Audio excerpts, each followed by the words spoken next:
A box of new stockings.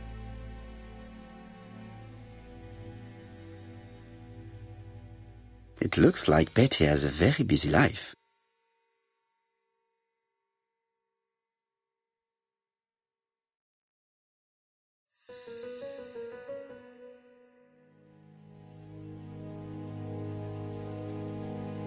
Betty liked luxury and going out, and being as pretty as she was, she probably did not have any problem getting herself invited.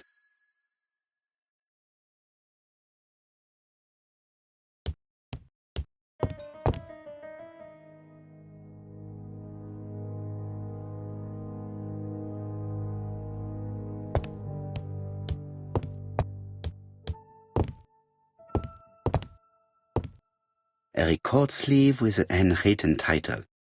Betty must have recorded the demo. I'd be interested to hear it.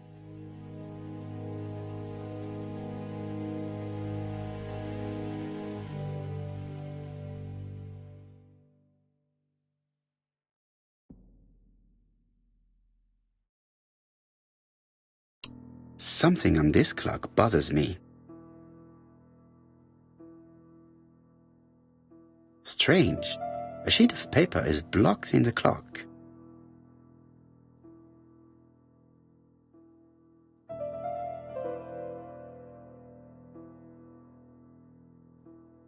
There, that's better.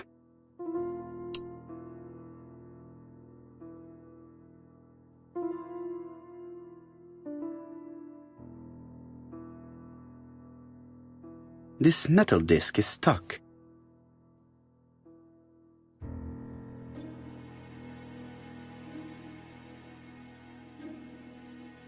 What a strange mechanism. I don't think it serves to turn the hands.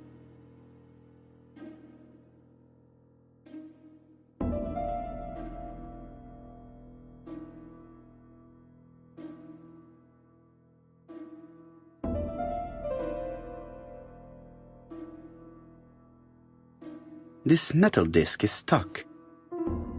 This metal disc is stuck.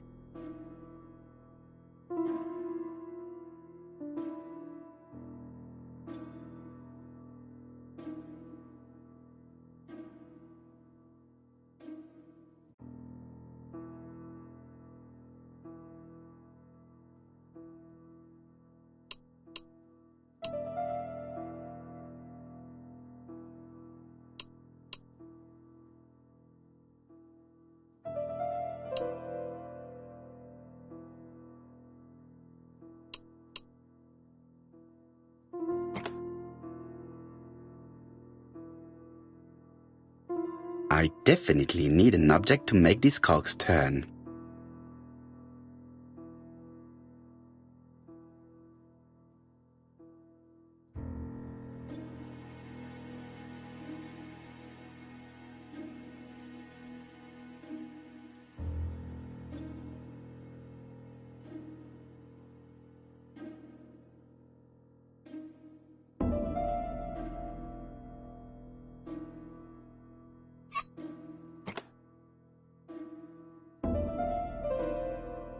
This wooden panel is blocked. I can't open it.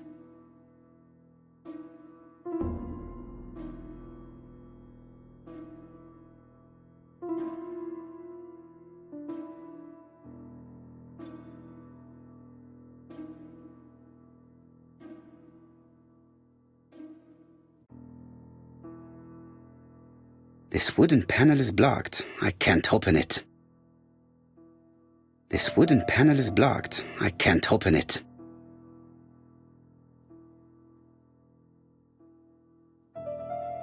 This decoration appears to be firmly fastened.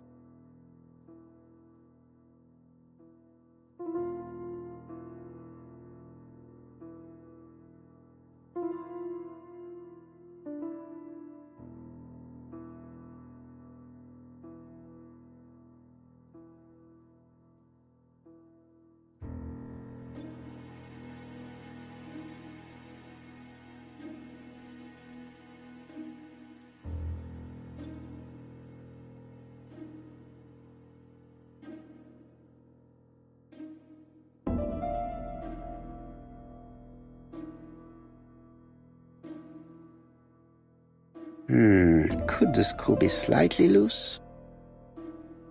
Could the screw be slightly loose?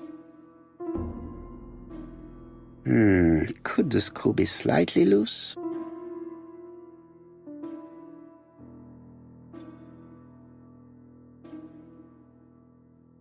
This decoration appears to be firmly fastened.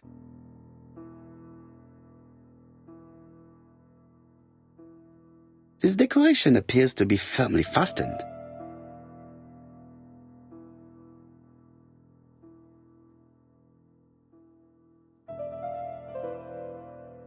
This decoration appears to be firmly fastened.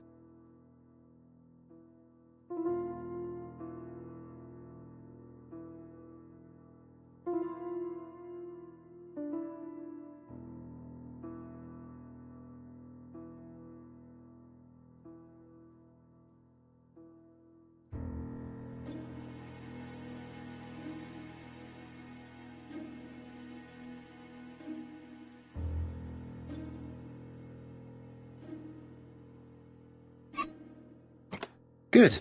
It should be possible to open the wooden panel. Look, a key. This could be useful.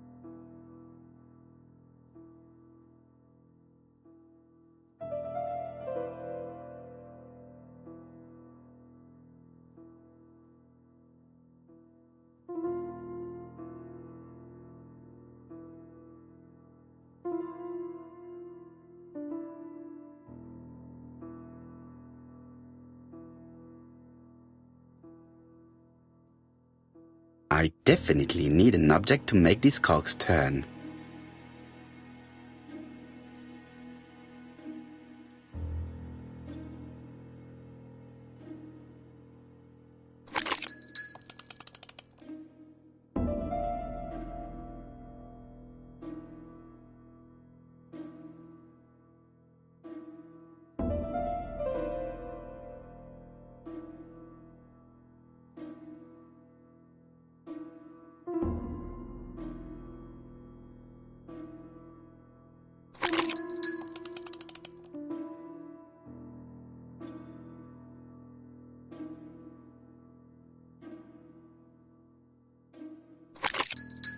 Ah, something clicked on the front of the clock.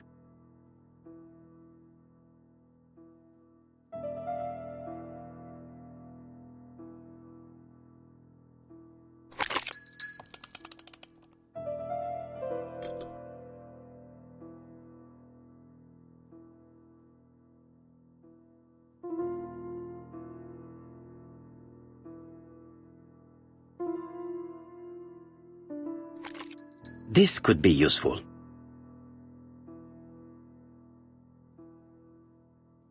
Betty, I enjoyed a wonderful evening in your company, and I hope that we will see each other again very soon. D. My dearest Betty, I know that your art is already spoken for, but you are the most beautiful dancer I have ever had the pleasure of meeting, and I am impatient to see you again. Adrian.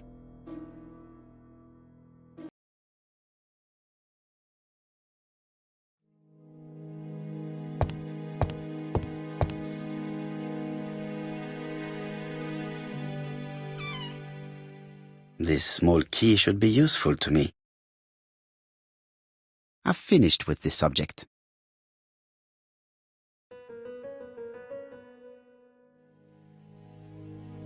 Medicine to prevent voice loss. Did Betty have problems with her voice?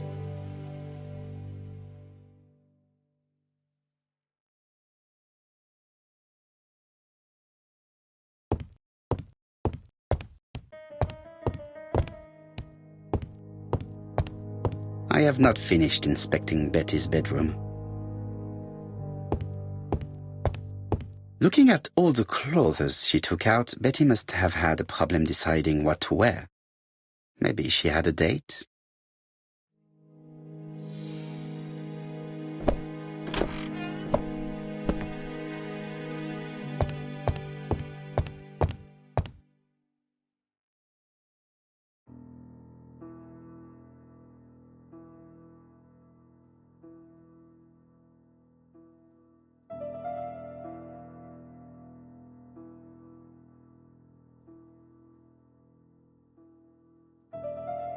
It looks like something goes in here.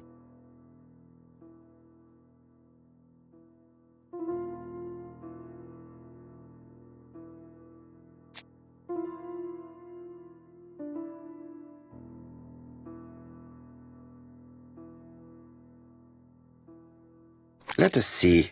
What is this cupboard hiding?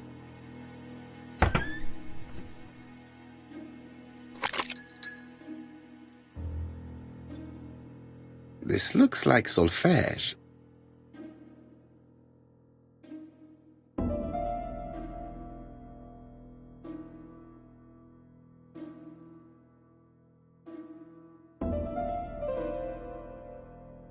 This looks like solfège.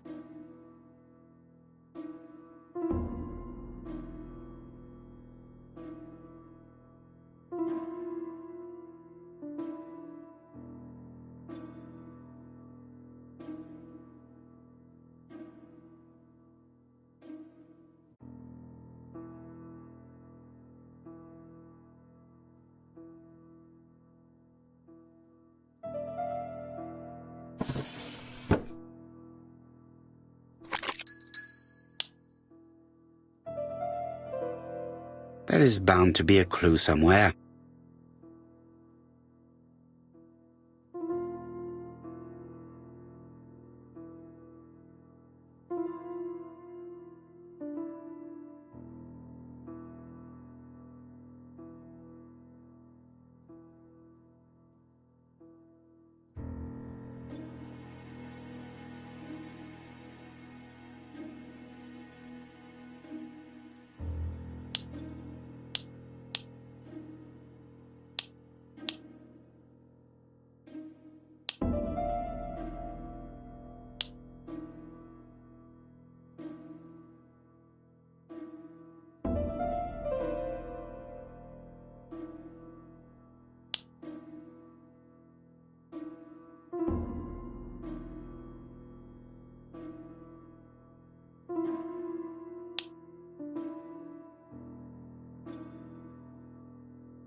I heard the sound of a mechanism being triggered.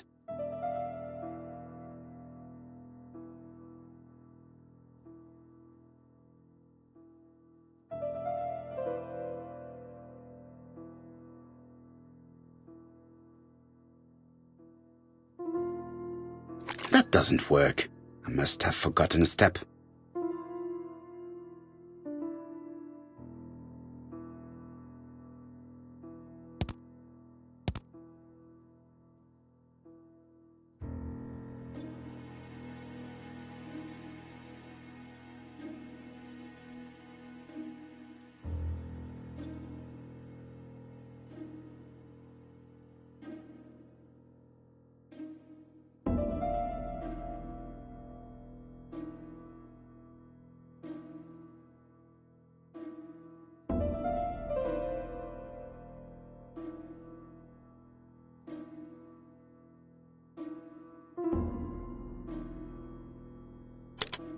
That doesn't work.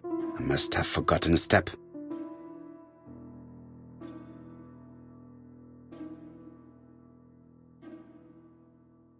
It looks like something goes in here.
just have to put the record on the gramophone and start it.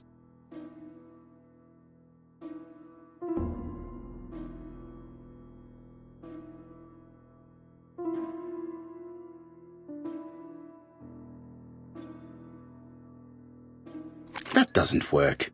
I must have forgotten a step.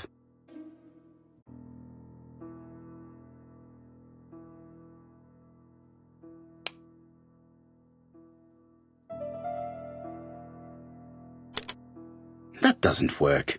I must have forgotten a step.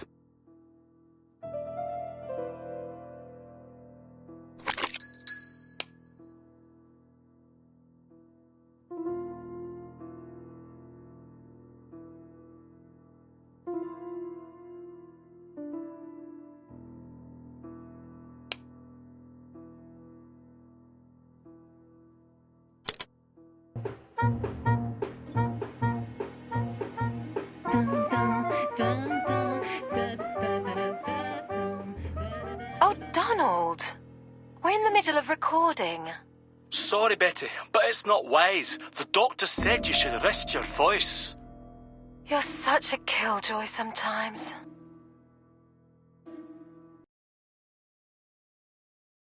Betty was such a good singer.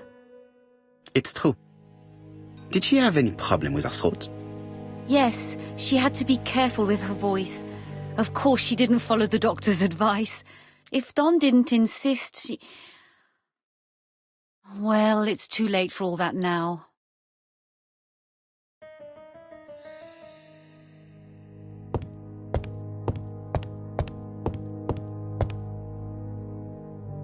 It looks like this woman is single, but she has feelings for someone.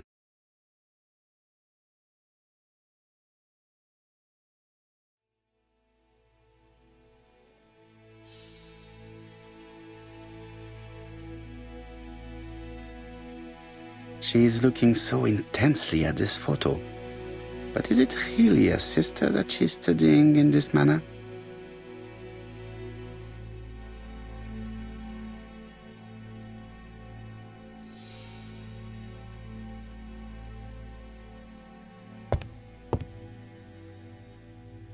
They made the perfect couple, am I correct? Yes, in a way. She was pretty and he... Well? He's a bright man, with a promising career ahead of him. He would have made Betty a good husband. He was always attentive and generous. Oh, a true gentleman. I hear a note of envy in your voice. You must have heard wrong.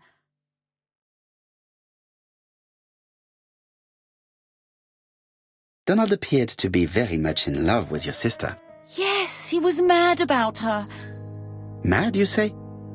Being madly in love can often be destructive, and Mr. Fraser was known for being jealous, I believe. No more than average. Men are always slightly possessive, especially when they are with a pretty woman. You are a poor liar, Mademoiselle Bernard. Excuse me, Mr. Poirot, but I do not see why you are interested in our humble little crime. It would appear that your sister's murder is the second in a series that we have to stop as quickly as possible. The first was in Andover, and the same as your sister, the murderer sent me a letter informing me that a crime would be committed in that town. Now can I count on your honesty? Yes, you have my confidence, Mr. Poirot. Don is a quiet and sensitive young man, slightly reserved too, and as is often the case with reserved people, when he flew into a temper, he completely lost control. He could be so violent. Betty was frightened. And when was this? The first time was about a year ago. But they rowed more recently. Donald found out that Betty had lied to him. She said she was going out with a girlfriend, but she went out for dinner with a married man. It was an awful scene. She told him that until they were married, she was free to go with whoever she pleased. Donald turned quite pale and started shaking and kept saying one day... Well? He'd commit murder.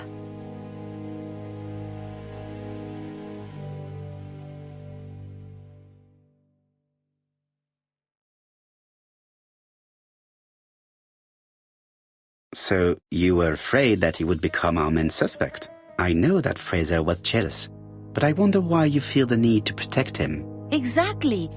Had you not told me about the case, I would never have dared to tell you about this little matter. Don loved Betty with all his heart. I can't imagine for one instant that he would hurt her. Very good, Mademoiselle Barnard. Thank you for your help.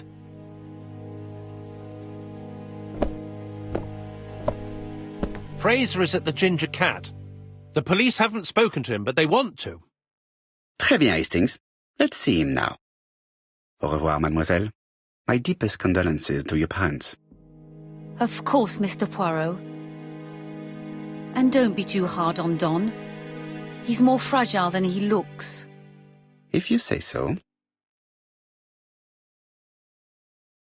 Let us now try and get our brain cells to work.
Let us now try and get our brain cells to work.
Hastings always pays more attention when young women are being questioned.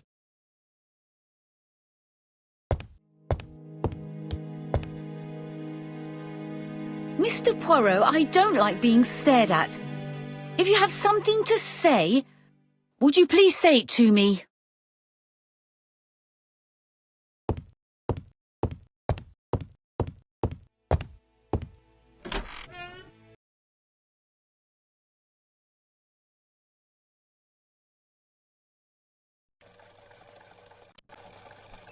You've seen Fraser, Hastings. What is your feeling? He's a big chap. Fragile isn't exactly the word that springs to mind. I talked to his landlady before seeing him. She went to bed at 11. Fraser wasn't home yet. Bien. Megan Barnard said he is a reserved character but with a nasty temper. We will see if this is the case.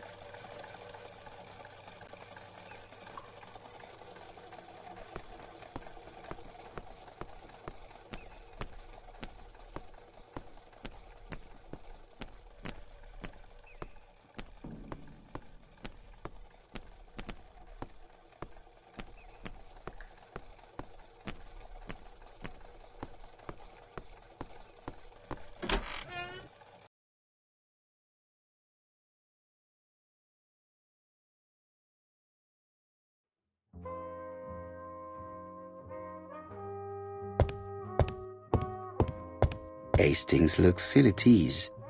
He really doesn't like Fraser. Hastings is bound to tell me what he thinks about Fraser later on. Now is not the right time.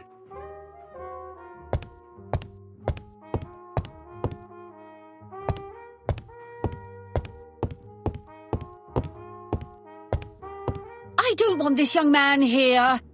Be quick and do what you must.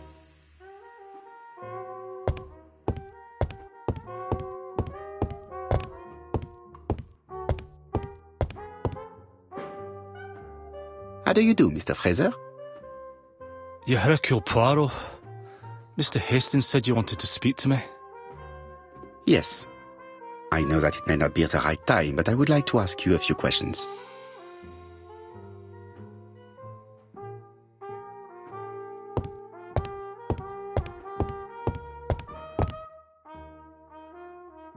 This man looks suspicious.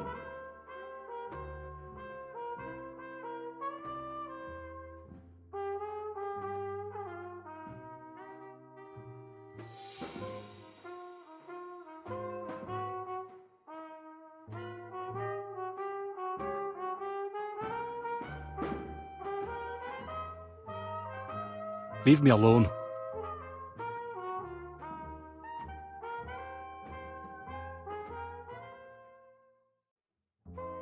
Donald Fraser is in a terrible state, as if he hadn't slept all night. And he's drinking White Horse. Leave me alone.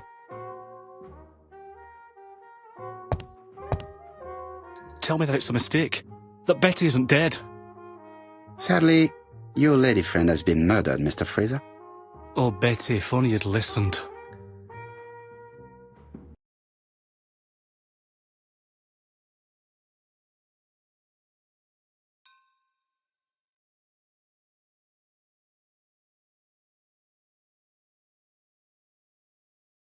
Did you visit Betty yesterday afternoon? No, I haven't seen Betty for 2 days. I was at the office yesterday afternoon. Can you prove that? Of course. But why this question? Betty died yesterday evening, didn't she?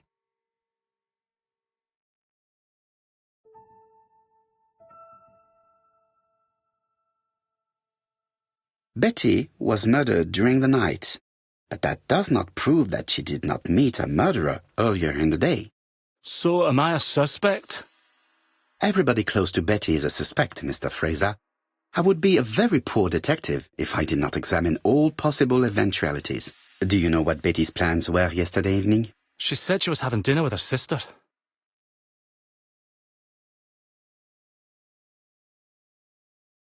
Yet, Megan only returned to Bexhill this morning, Mr. Fraser. I didn't know. Right. May I ask you what you were doing yesterday evening? I spent the evening working. Your colleagues can confirm this? No, I often take work home with me.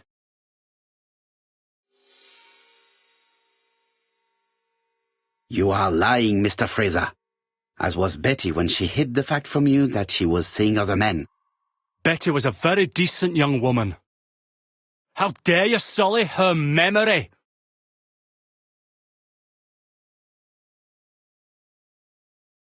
I am not interested in memories of her, Mr. Fraser. I am looking for a killer, and I need you to be my closest ally. That is, unless you have something to hide. Of course I don't. Très bien. So, what were we saying? Where were you yesterday evening? I I looked everywhere for her, but in vain. When she said she was going to have dinner with her sister on a weekday, I thought it was strange. I tried not to think about it, but I was like a lion in a cage. I was convinced she was lying. So I went round all the restaurants in the town. When I didn't find her, I went to the next town. But nothing. I must have got home about midnight or 1 o'clock. Did anybody see you? I don't think so. I didn't talk to anybody. I was so furious.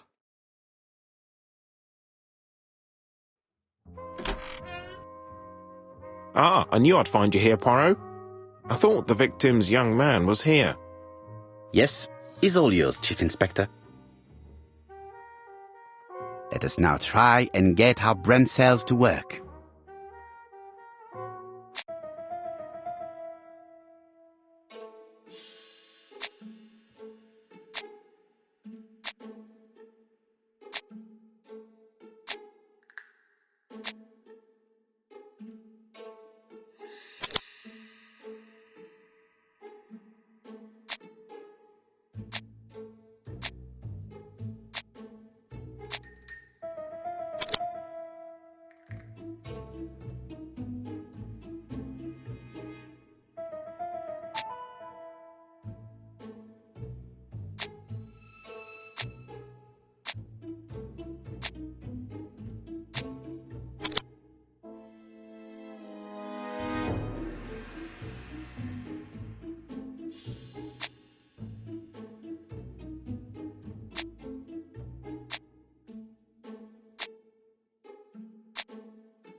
Hastings looks ill at ease. He really doesn't like Fraser.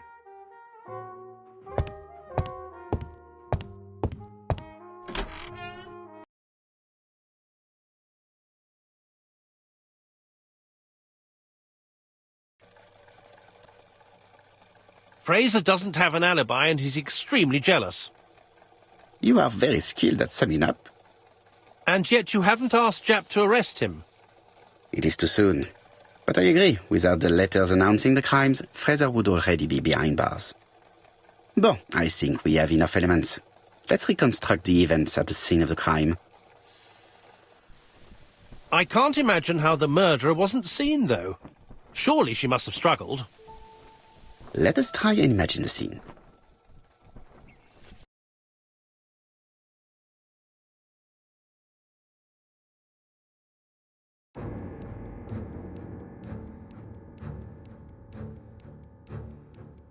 The killer and the victim are walking on the beach.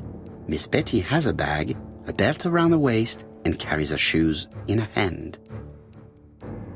Both of them walk slowly to hut number 5.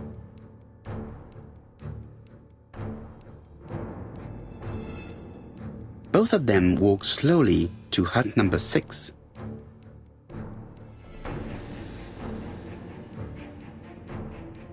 Miss Betty enters the hut. She leaves without her belongings. Then she hides a code.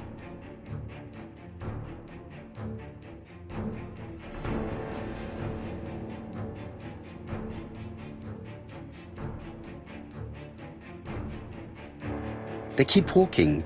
Then she removes her belt. The murderer moves behind her and then attacks her by surprise.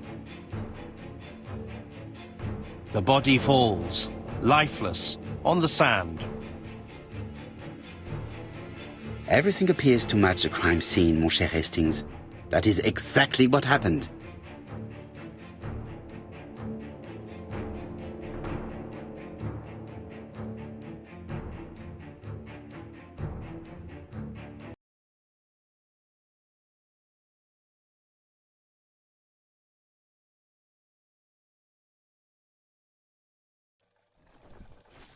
Without the ABC, we might have suspected Mr. Asher and Mr. Fraser. But by timing his crimes, the murderer is making sure he's accused. In a way, it is very generous of him. Generous? The murderer seduced Betty in order to lure her to the beach and kill her. Indeed, the young woman was certainly careless, but not stupid enough to follow a stranger. What are you planning to do, Poirot?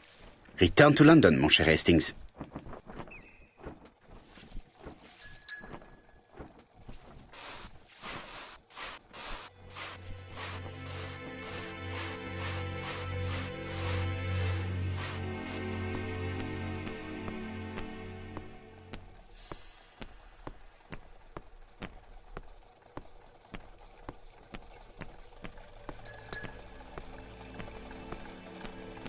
Right, back to London. There is nothing more for us to do here. I'm coming, Poirot. According to the guide, the next train departs shortly. Right, back to London. There is nothing more for us to do here.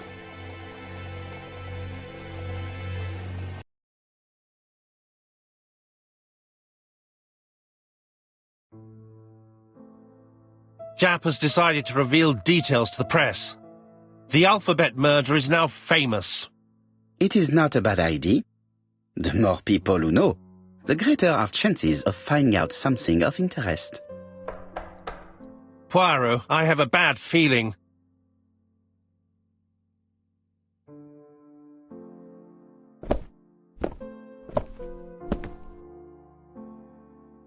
Poor Mr. Poirot, not so good at these little criminal matters as you thought yourself, are you? Rather past your prime, perhaps. Let us see if you can do any better this time. This time, it's an easy one. Churston on the 30th. Do try and do something about it. It's a bit dull having it all my own way, you know. Good hunting.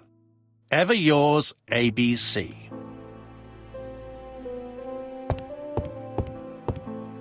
Good hunting. Did you hear that, Poirot? The murderer seems to be taking it all as a game, a challenge. He will strike on 30th in Churston. We must warn Scotland Yard.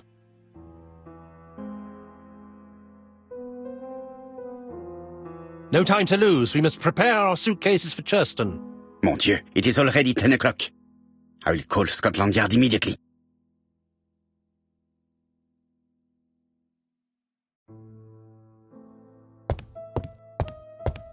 In his haste, Hastings tore the envelope.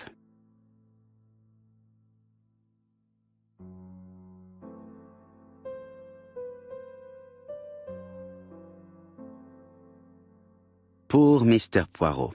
Not so good at these little criminal matters as you thought yourself, are you? Rather past your prime, perhaps? Let us see if you can do any better this time. This time it is an easy one. Churston on the 30th. Do try and do something about it. It is a bit dull having it all my own way, you know. Good hunting.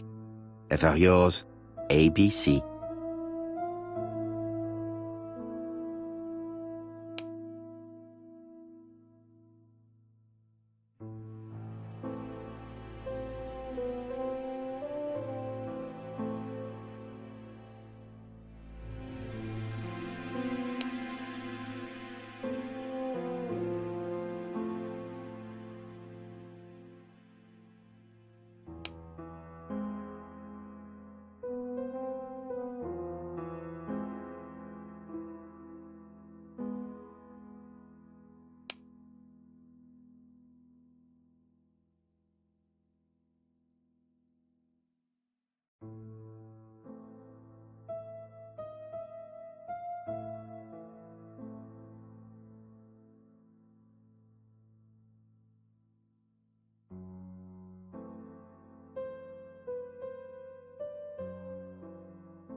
I lock my revolver in this drawer.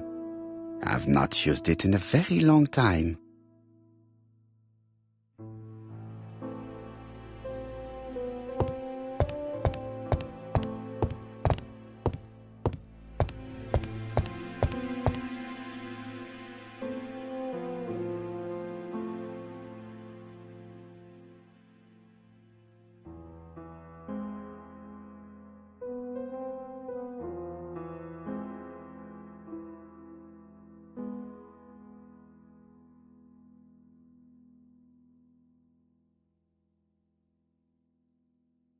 Hastings' photo album. He is very proud of his bag.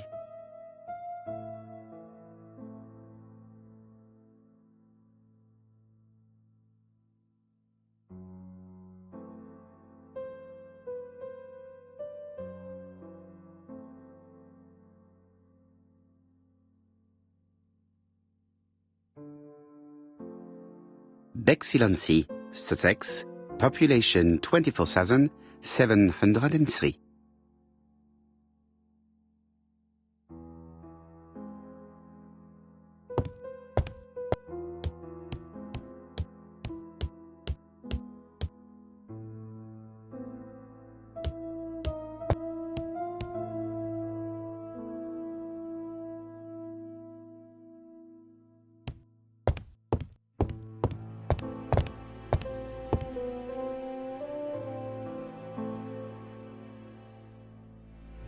Daily Flicker, July 30, 1935.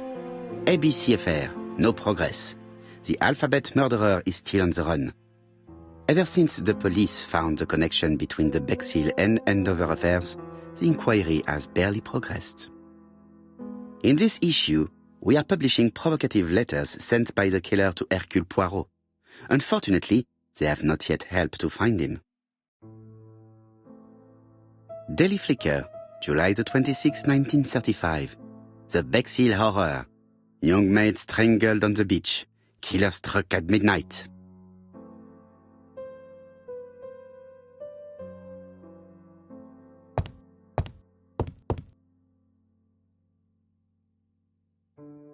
Ah, some cool hair.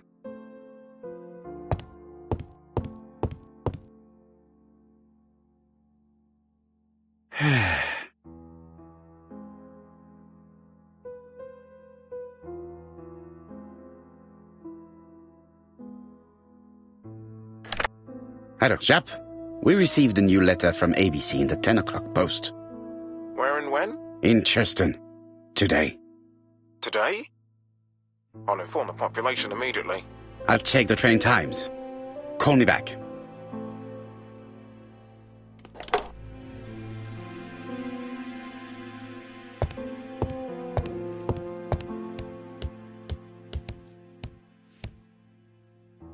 Hastings, what you are doing is an absolute disaster. That is no way to pack suitcases. Heavens, we must hurry! We have to get to Churston before the murder! Hastings' order and method are always necessary, regardless of the circumstances. Okay. I'll let you pack them. All the same, it really is a disgrace to leave your belongings in such a mess.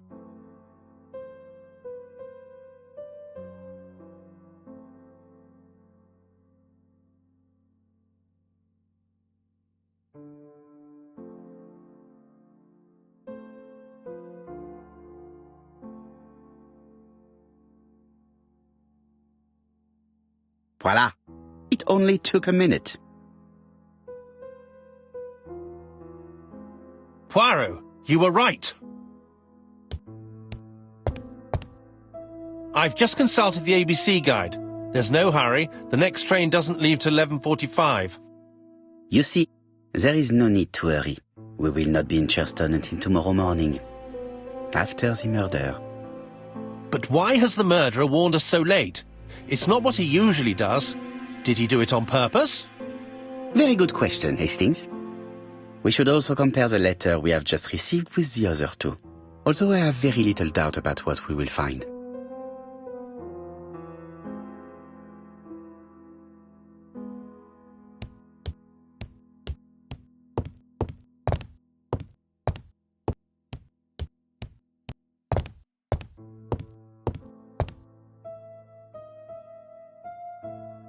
Right, let us compare this new letter with the second one.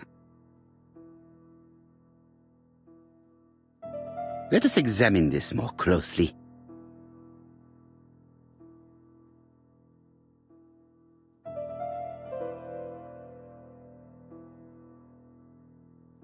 Certain characters in the two letters may have similar defects. Yes, this I is weird. Yes, the I characters in the two letters do indeed have the same defects. I have to find some other similar defects to confirm my theory.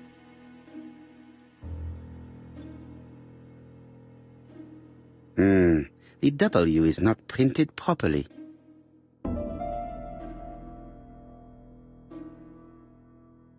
Of course, the W characters in the two letters do indeed have the same defects. I have to find some other similar defects to confirm my theory.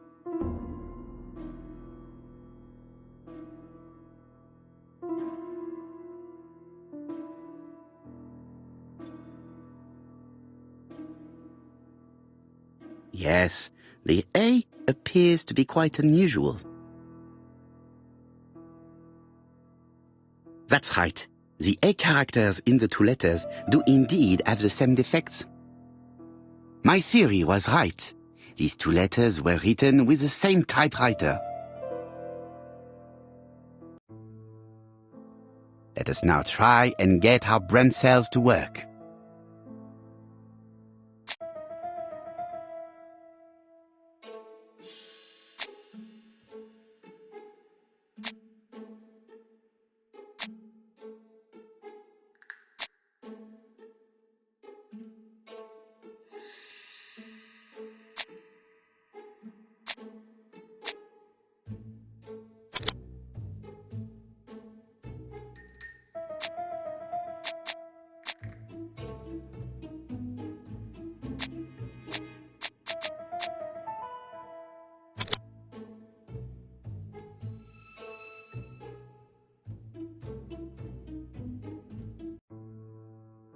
The letter should have arrived in time.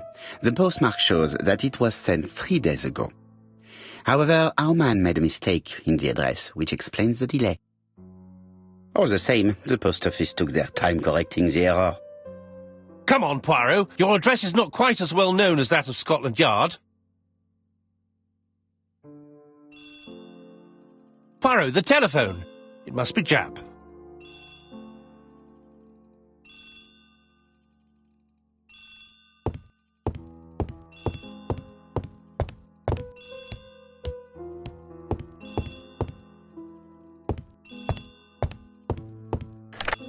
I have some news from Churchton. Bad news, I'm afraid. Sir Carmichael Clark was murdered while out on his evening walk. Sir Carmichael Clark. The name is familiar to me. He was a famous throat specialist, one of the best in London. A wealthy man, he retired to Combside, a beautiful house by the sea. He collected antiques. Are you going there? Yes, let's meet on the train.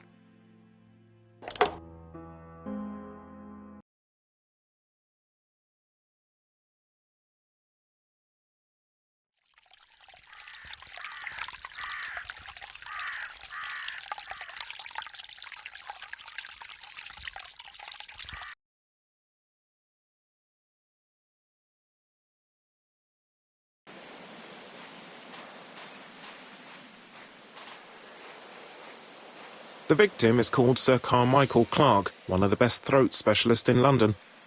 The body was still warm when we found it. If we'd been warned earlier, we definitely could have saved him.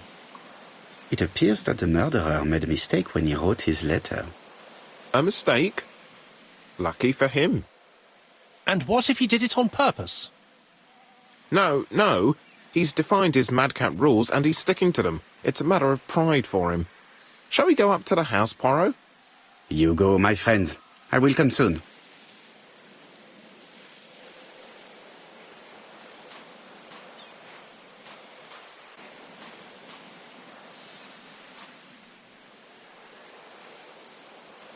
This place is very calming.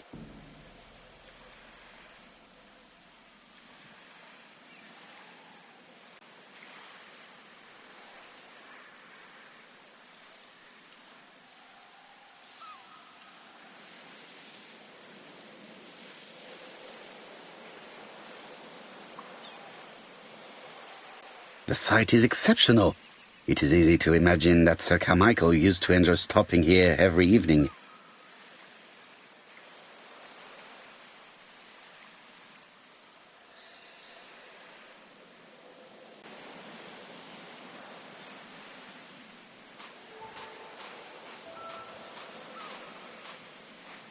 The body is just in front of a bush, one of the only bushes in the surrounding area. The vegetation behind the bush has been trampled.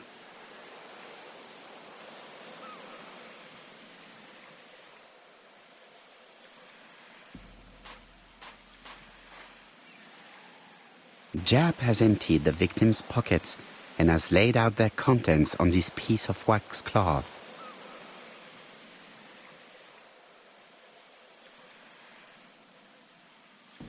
It is pointless.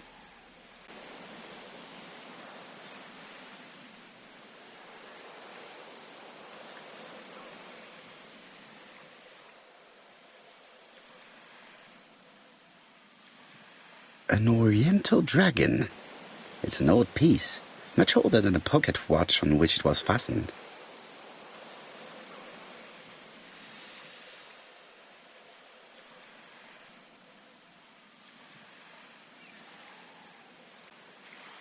Nothing appears to be missing from this wallet.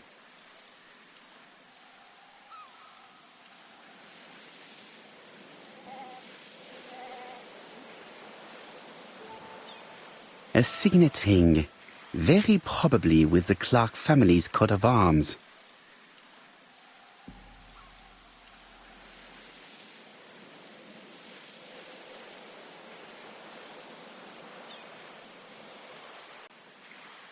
Apart from the wound to the throat, the body is untouched. No cuts, no bruises.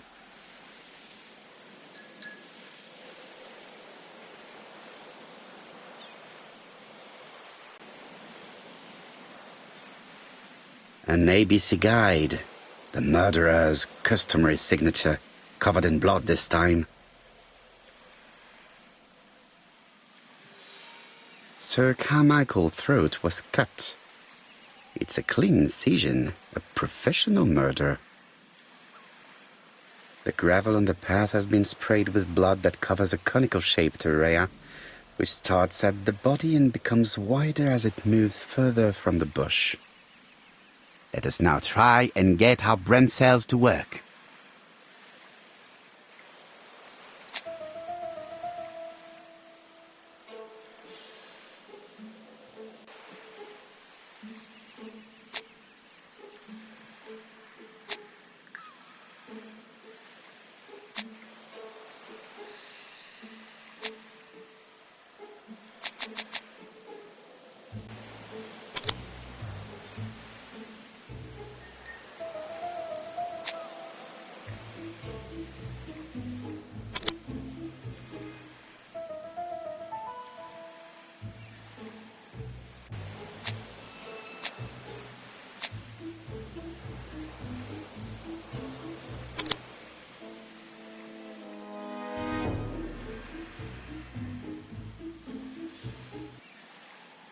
Sir Carmichael had his back to the bush when the killer cut the throat from behind.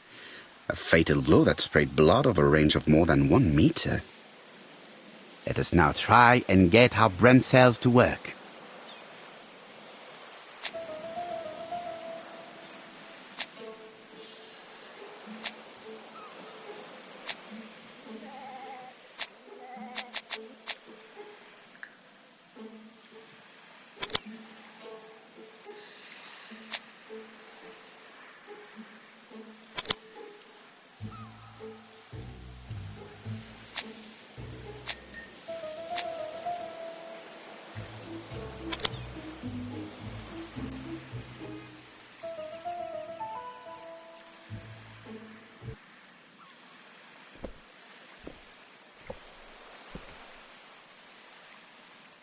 Have you finished, Poirot? Chief Inspector, many questions remain unanswered, but I am certain of one thing. The killer has prepared his crime very carefully. Quite right. He must have known Sir Carmichael's movements well to plan such an attack. The murderer struck with terrible savagery.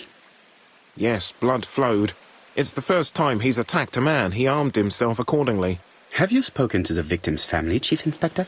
I've spoken to the brother, Franklin Clark. I didn't get much out of him. He's yours. I must get the body removed.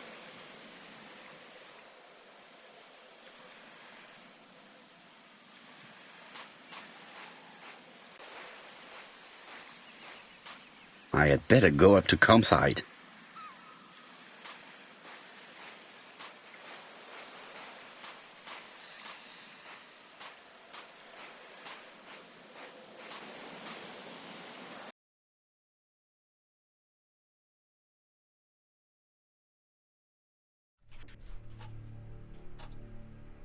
To be honest, this inspector seems rather obtuse.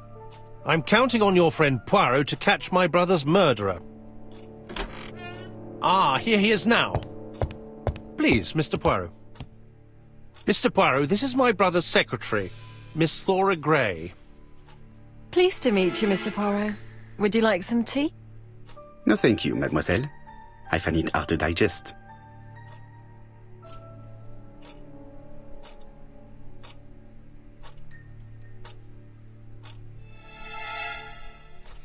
There is something very viril about him.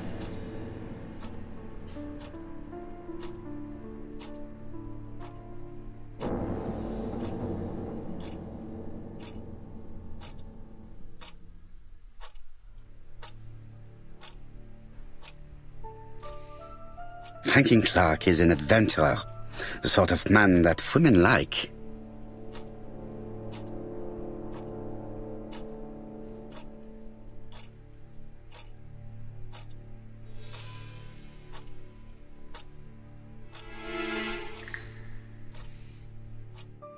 There is something elegant about her.